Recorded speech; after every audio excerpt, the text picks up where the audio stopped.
Hey, St. Paul's, a couple of months ago, maybe even several months ago, we invited you into a visioning, a strategic planning process. And so we are ready to report back to you. Before we begin to do that, we want to say thanks. Thank you for participating by entering data into the personal surveys, and thank you to all of the small groups who finished out that SWOT assignment. That was so helpful, and the elders really leaned into it, and very, very helpful. Thank you.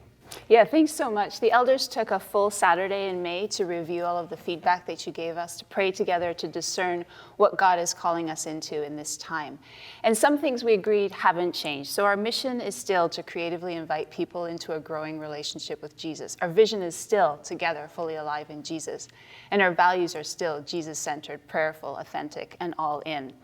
But we're sensing that in this time, there are 3 areas of focus that we want to be growing into. And so we're going to talk about those right now. We're hoping that you will commit to these, that you will join in with these.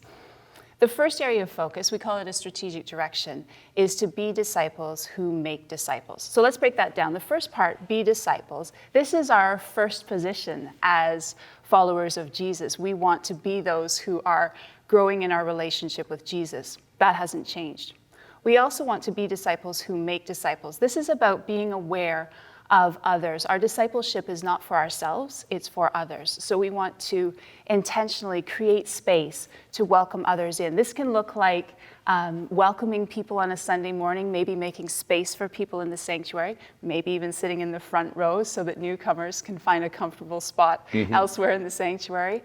We also saw this happen last fall when a number of you decided to open up or even break up small groups that had been so important to you in your discipleship, just so that you could make space for new people. And so that's the kind of thing that we're hoping to see more of. We're willing to be a little bit uncomfortable just to make space for others in our discipleship. Brilliant. Secondly, we're hoping to multiply leaders for today and for tomorrow.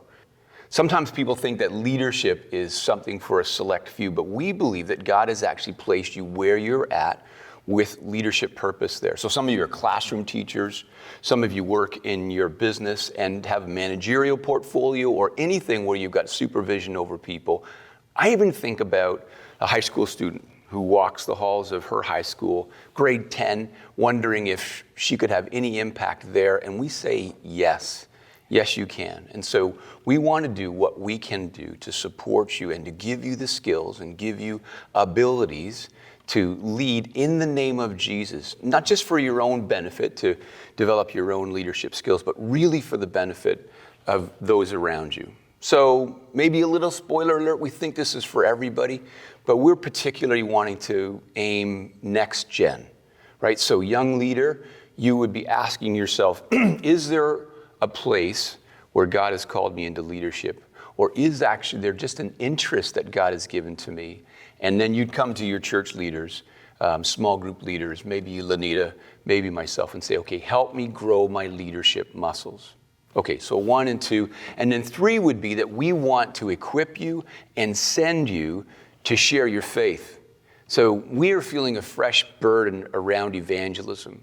How is it that we articulate the hope that Jesus has given us and do so with words that your yet unbelieving friend could understand? That's what we really want to be able to focus in on.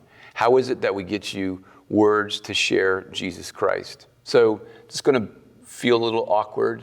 Some of us are a little resistant to this happening, but that's why we're going to do it together. We're going to try our stuff.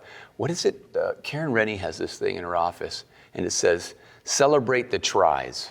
And so we're going to try this, give it a go, and believe that God's in the middle of this, and for our benefit, and for the benefit of His glory, right? Here in Leesdale, in the communities around us. So being disciples who make disciples, multiplying leaders for today and tomorrow, and equipping and sending you to share your faith with others. None of these sound particularly dramatic. They might even sound kind of like common sense, and that's okay. They're going to help us decide over the next few years what we will be involved in, but really importantly, what we won't be a part of. There are a lot of good things that we could be involved in. We just can't do them all. But what we do get involved in, we want to do with excellence. Fantastic. Listen, thanks for being the church. It is actually a deep privilege for us to serve you. That's kind of the way we understand leadership anyway. And we are looking forward to seeing this plan come to life in our life together. And thanks be to God, his plan is not just to call us, but to equip us and us together for this moment in history. So, St. Paul's, let's do this.